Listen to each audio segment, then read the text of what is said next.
اس programme کو پیش کیا ہے گڈ ورڈ بکس نے، بچوں کے لیے دلکش اسلامی کتابیں، ہر گھر کی ضرورت۔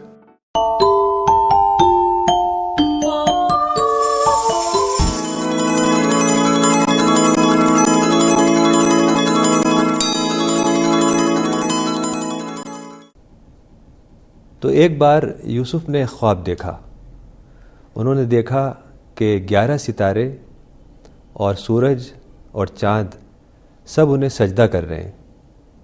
تو فوراً وہ اپنے والد کے پاس آئے اور بولے کہ میں نے خواب دیکھا ہے کہ 11 ستارے اور سورج اور چاند مجھے سجدہ کر رہے ہیں۔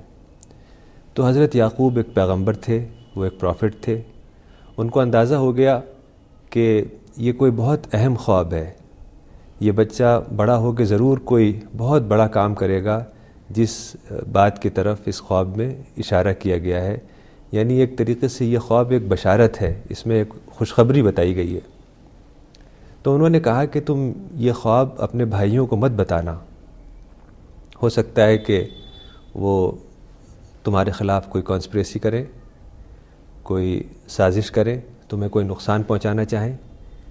پھر انہوں نے کہا کہ ان الشیطان للانسان عدو مبین، کہ شیطان انسان کا کھلا ہوا دشمن ہے، شیطان انسان کا بہت بڑا دشمن ہے۔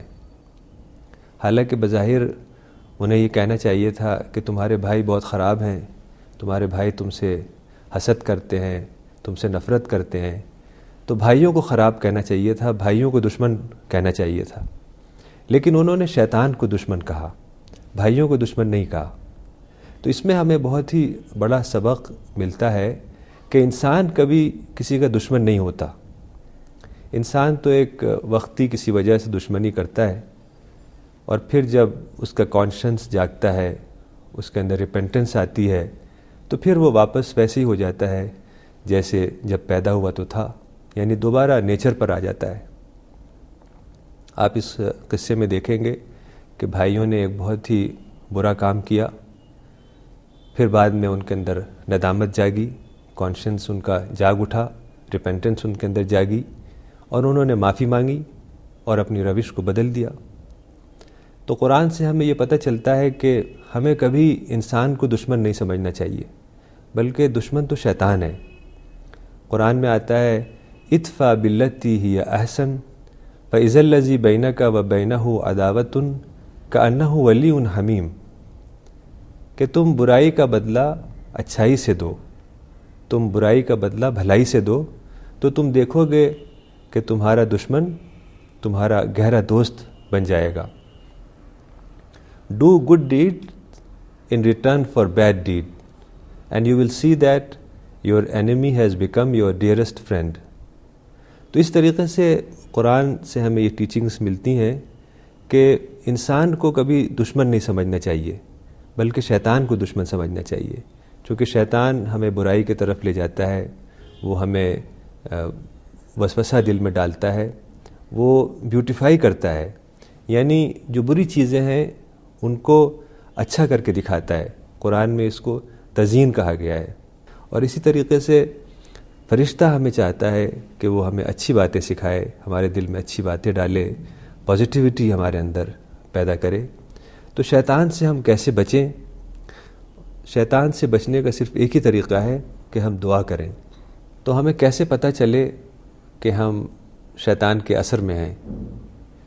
اگر آپ کے اندر نگیٹو احساسات آ رہے ہوں، جیسے غصہ، جلن، حسد، انٹالرنس، ایروگنس، وائلنس، تشدد، اس طرح کی جو باتیں آپ کے ذہن میں اگر آ رہی ہوں، تو آپ سمجھیے کہ آپ شیطان کے اثر میں ہیں۔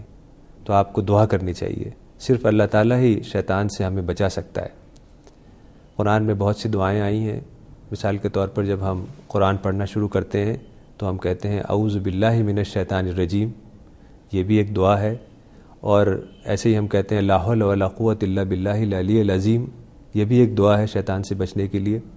ایسے ہی قرآن میں آیا، قرآن میں ایک بہت اچھی دعا ہے جو آپ یاد رکھیں اور اکثر اس کو پڑھا کریں، یہ ہے اللہم انی اعوذ بک من ہمزات الشیاطین واعوذ بک ربی ان یحضرون۔ یعنی اے اللہ میں تیری مدد چاہتا ہوں شیطانوں کے وسوسے سے، اور میں تیری مدد چاہتا ہوں کہ شیطان میرے قریب آئیں۔ اللہم انی اعوذ بک من ہمزات الشیاطین و اعوذ بک ربی ان یحضرون۔ تو یہ بہت ہی اہم دعا ہے، اس کو آپ نماز کے بعد پڑھ سکتے ہیں، رات کو پڑھ سکتے ہیں سونے سے پہلے، صبح جب اٹھیں تب پڑھ سکتے ہیں، لیکن اس کے معنی آپ کو آنے چاہیے، تبھی دعا آپ کے دل کی آواز بنے گی، آپ کی اپنی دعا بن جائے گی۔ تو یوسف کے اس خواب کے بعد والد یوسف کو اور زیادہ ماننے لگے، اور ان کے دل میں یوسف کے لیے جگہ بن گئی۔ لیکن اس سے یہ نقصان ہوا کہ جو یوسف کے بڑے بھائی تھے، جو 10 سوتیلے بھائی تھے، وہ اور زیادہ یوسف سے نفرت کرنے لگے، اور ان کے دل میں یوسف کے لیے بہت غصہ ہر وقت رہتا تھا۔ یعنی ان کا غصہ اتنا آخری حد تک بڑھ گیا کہ انہوں نے ایک دن یہ مشورہ کیا کہ ہمارے والد ہمارے ساتھ بہت ناانصافی کرتے ہیں، ساری اٹینشن یوسف کے لیے ہے، ہمیں بالکل نظر انداز کرتے ہیں، تو ہمیں یوسف کو میدان سے ہٹا دینا چاہیے، یا تو یوسف کو ہم قتل کر دیں یا کہیں دور کسی ملک میں لے جا کے چھوڑ دیں، بے وطن کر دیں، تاکہ وہاں سے پھر وہ واپس نہ آ سکیں۔ یعنی ان کے نزدیک جو ان کا مسئلہ تھا، اگر وہ یوسف کو ہٹا دیں گے تو وہ ختم ہو جائے گا، اور ساری توجہ جو ہے والد کی دوبارہ ان کی طرف ہو جائے گی۔ لیکن جب یہ مشورہ کر رہے تھے تو ان میں ایک بھائی تھا یہودا، وہ یوسف کا تھوڑا خیر خواہ تھا، یوسف کے لیے اس کے دل میں تھوڑا سافٹ کارنر تھا۔ تو اس نے کہا کہ اگر تمہیں یہ سب کرنا ہی ہے تو کسی دور دراز کسی کنویں میں جس میں پانی نہ ہو، سوکھے کنویں میں، اس میں تم یوسف کو ڈال دو، اور وہاں سے کوئی قافلہ گزرے گا وہ یوسف کو لے جائے گا۔ تو بھائیوں کو یہ مشورہ پسند آیا۔ تو ایک دن یہ سب بھائی 10 کے 10 بھائی اپنے والد کے پاس آئے اور بولے کہ ہم پکنک پہ جانا چاہتے ہیں، اور ہم چاہتے ہیں کہ یوسف بھی ہمارے ساتھ جائیں۔ تو والد نے کہا کہ نہیں، مجھے ڈر ہے کہیں تم یوسف کی حفاظت نہ کر سکو، اور یوسف کو کہیں چھوڑ دو اور بھیڑیا اسے لے جائے۔ تو انہوں نے کہا نہیں، ہم اس کے خیر خواہ ہیں، ان لہو لناصحون ان لہو لحافظون، ہم اس کے محافظ ہیں اور ہم اس کے خیر خواہ ہیں۔ دل میں تو کچھ اور بات تھی اور زبان پہ کچھ اور بات۔ تو ہمیں یہ سبق ملتا ہے یہاں کہ اکثر لوگ جھوٹا یقین دلاتے ہیں، دل میں کچھ اور بات ہوتی ہے، زبان پہ کچھ اور بات ہوتی ہے۔ تو ہمیشہ یہ ہمیں چاہیے کہ ہم باتوں کو اچھی طرح گہرائی سے سمجھیں، پھر کوئی فیصلہ کریں، یعنی حقیقت کے مطابق کوئی منصوبہ بنائیں۔ تو یہاں ہمیں جو سب سے اہم سبق ملتا ہے وہ ہے کہ غصہ بہت بری چیز ہے، اور ہم غصے سے کیسے بچیں۔ چونکہ آپ نے دیکھا کہ 10 کے 10 بڑے بھائیوں کو اتنا غصہ تھا ایک چھوٹی سی بات سے کہ انہوں نے ایک بہت ہی برا قدم اٹھانے کا فیصلہ کیا، جس کی وجہ سے انہیں بعد میں بہت ندامت ہوئی۔ تو ایک حدیث ہے، حدیث کے معنی ہوتے ہیں ورڈ آف دی پروفٹ محمد صلی اللہ علیہ وسلم۔ تو ایک حدیث ہے، اس میں ایک شخص پروفٹ کے پاس آتا ہے اور وہ کہتا ہے علمنی کلمات اعیش بہن ولا تکثر علی فانسا، یعنی اے خدا کے رسول مجھے کوئی ایسی بات بتائیے، کوئی ایسی ایڈوائس دیجئے کہ جس میں جیوں، یعنی کوئی ایسی ماسٹر ایڈوائس دیجئے کہ جس کے ذریعے میں زندگی کے سارے افیئرز کو مینیج کر سکوں، اور وہ بات بہت لمبی بھی نہ ہو، مختصر ہو، تاکہ میں بھول نہ جاؤں۔ تو پروفٹ نے کہا لا تغضب، ڈونٹ بی اینگری، غصہ مت کر۔ یعنی اگر انسان اپنے غصے کو قابو پا سکے تو وہ اپنی زندگی کے تمام افیئرز کو بآسانی مینیج کر سکتا ہے، چونکہ غصہ انسان کو نیگیٹو بناتا ہے، اس کے اندر انتقام، نفرت، تکبر، ہیٹ، ایروگنس، انٹالرنس اور بالآخر وائلنس، تشدد تک بات پہنچتی ہے۔ تو اس لیے قرآن میں ہمیں بار بار یہ بات ملتی ہے کہ ہمیں غصے سے بچنا چاہیے۔ قرآن میں آتا ہے وَلِرَبِّكَ فَاصْبِرْ، کہ اپنے رب کے لیے صبر کرو۔ یعنی اللہ تعالیٰ نے یہ دنیا اس طریقے سے بنائی ہے کہ یہاں ہر کسی کو آزادی ہے، چونکہ اس دنیا میں انسان ٹیسٹ کے لیے ہے، امتحان کے لیے ہے، تو اس کے لیے آزادی ضروری ہے۔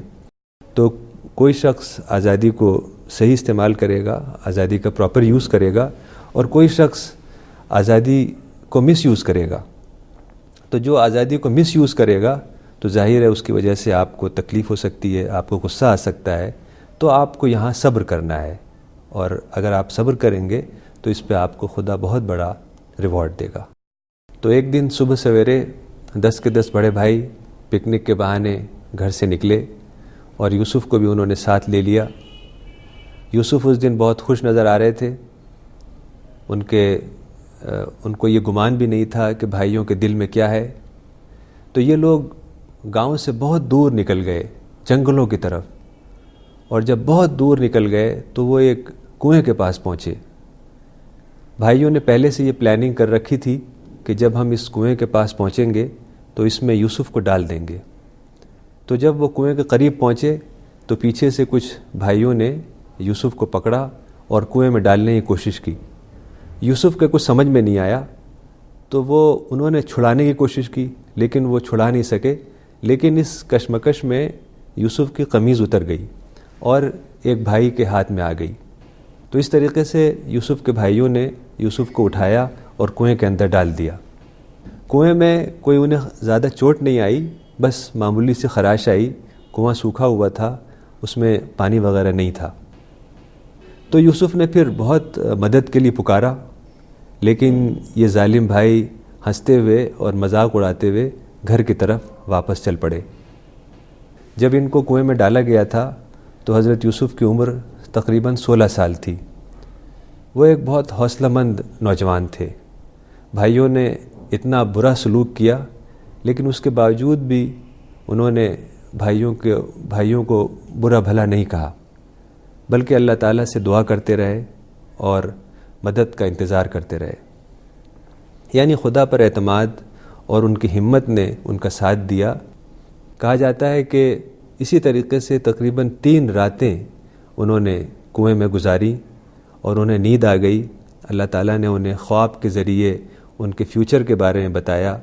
ان کو خواب میں یہ دکھایا گیا کہ ایک دن وہ کنویں سے باہر آئیں گے اور ایک ایسے بڑے مقام پر پہنچ جائیں گے کہ جہاں پہنچنے کے بعد جب ان کے بھائی انہیں دیکھیں گے تو وہ پہچان بھی نہیں پائیں گے۔ تو ہمیں اس سے یہ سبق ملتا ہے کہ کسی بھی حال میں ہمیں مایوس نہیں ہونا چاہیے، حوصلہ رکھنا چاہیے، اور اللہ تعالیٰ سے صبر اور دعا کرنا چاہیے، اور اللہ تعالیٰ کی مدد کا انتظار کرنا چاہیے۔ تو آج اتنا ہی، پھر انشاءاللہ اگلے ایپیسوڈ میں قصہ یوسف کو آگے بڑھائیں گے۔ تب تک کے لیے خدا حافظ۔ گڈ ورڈ اسلامی کتابوں کا عظیم مرکز۔ یہاں انڈیا اور انڈیا سے باہر کی چھپی ہوئی کتابیں دستیاب ہیں، مثلاً قرآن مجید کے ترجمے، تفسیر، حدیث، سیرت، اسلامی دعوت، Arabic dictionary, Islamic arts, peace and spirituality, اسلام اور سائنس، عربک سکھانے والی کتابیں، بچوں کے لیے قرآن سٹوریز، بچوں کے لیے Arabic and Islamic studies courses, gifts and games. آج ہی کانٹیکٹ کریں گڈ ورڈ بکس، 1 نظام الدین ویسٹ مارکیٹ، نیو دہلی 110013۔ کال کریں 41827083۔ ای میل کریں info@goodwordbooks.com۔ Web site www.goodwordbooks.com